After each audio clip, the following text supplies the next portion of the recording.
Hey, True Believers, England Teen here with another batch of new comic book reviews where we take a look at comic books that are still on the shelves, if those comic book shops were still open.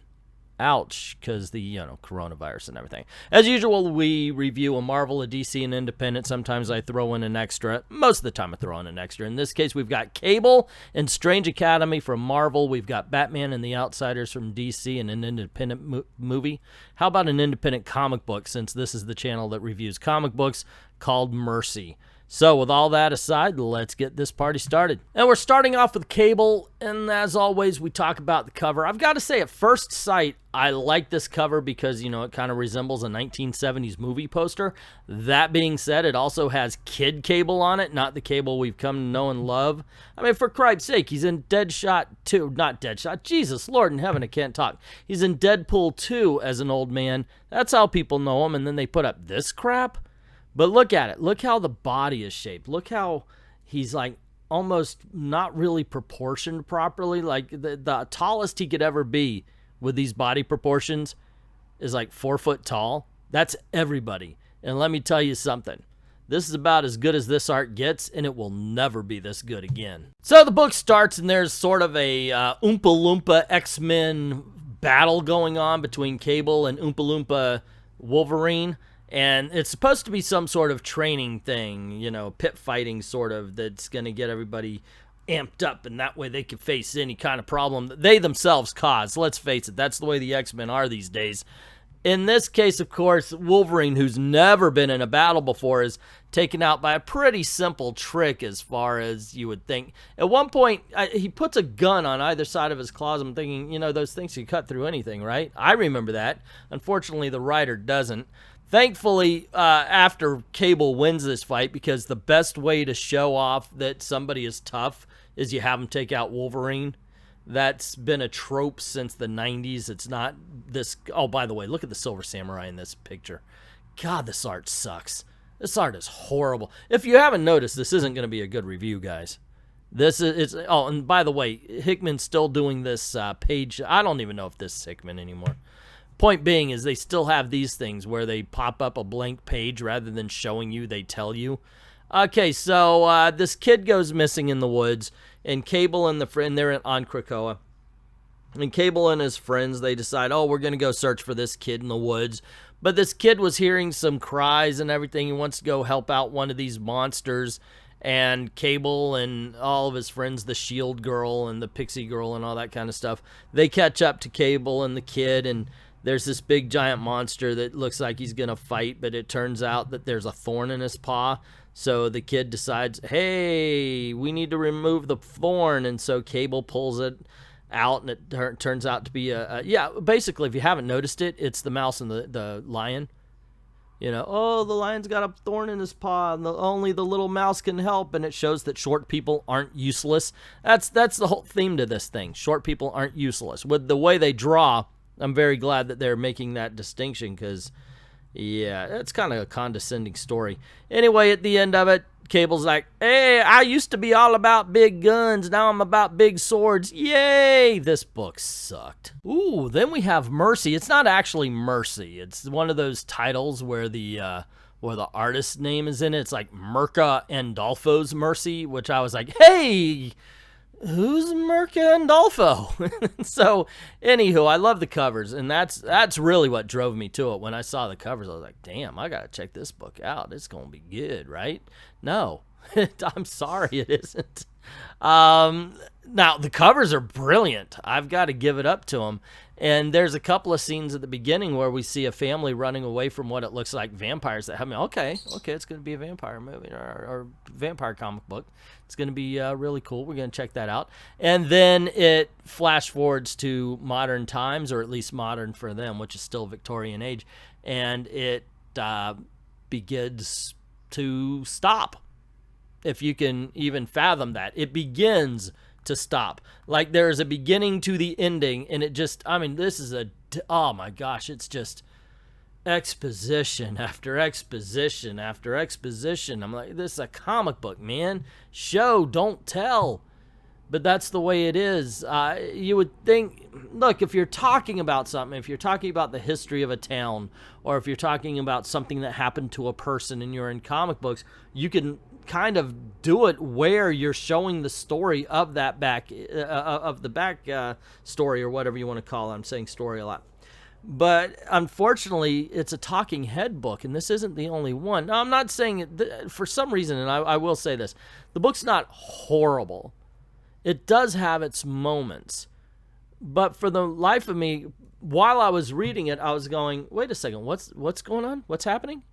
Okay, yeah, okay, I get it now. It's small town, they want to make, it's like they're building up Salem's Lot before the vampire gets here, and we're not supposed to think that Mercy is the vampire until the end. But, hey, guess what? She's on the freaking cover. She looks like a vampire. So even though the story is trying to build it up, we're waiting for the story to catch up to us because we know it already because we've seen the freaking cover. It's not a total waste. I can't recommend this. I can say if you give it a try, maybe you'll like it a lot better than I did. For me, this is flatline. This is the middle of the road. This is a white blank sheet of paper. Batman and the Outsiders, number 11. You know what? This isn't the cover I got. It's a decent cover, I guess, but I got the Ra's al Ghul one. Anyway, enough of that. Let's get down to the comic book because, in all honesty, I'm glad to say at least one book this week is not going to leave me by saying, oh, gosh, that's so bad. I got to admit, I haven't read Batman and the Outsiders in a while, so I jumped right on into this. And it's like, okay, so obviously I'm coming in at the end of the story, and we've got these two factions about to fight, the Batman, the Outsiders, and the bad guys here. And the thing is, during the fight, they caught me up on everything. And that's brilliant. To me, that is excellent writing. It goes back to what Stan Lee said. Every issue is someone's first issue. And that's something that is forgotten in the age of the trade paperback where they're writing for the trade. And that, I think, is just so brilliant if you could do that. And they did. So because I knew what was going on and I cared about the characters, I actually cared about what was going on itself, and it made me a Batman and the Outsiders reader again. I went into the comic shop and I told them, put this on my pull list. This is something I want to read every week. And, that ain't nothing, kid, right? Anyway, it's fun, it's exciting, it does what comic books are supposed to do, it sells the next issue, which, they may tell you that's not the case, but that really is kind of the case. You need to go, after you read one, you have to, they should have you wanting to read the next one. I loved seeing Black Lightning in action. I liked seeing Katana in action. Overall, I got to tell you, if you're not reading the book, I can understand. I mean, it's got the Signal in it, right? Anyway, I'm just kidding about that. Anyway, once again, and just to wrap this up, I'm kind of happy I jumped back into the Batman and the Outsiders. Good art, good solid storytelling, action-packed, which is another thing I've been noticing some comics have decided to leave off. I get it. You got to have characterization in it.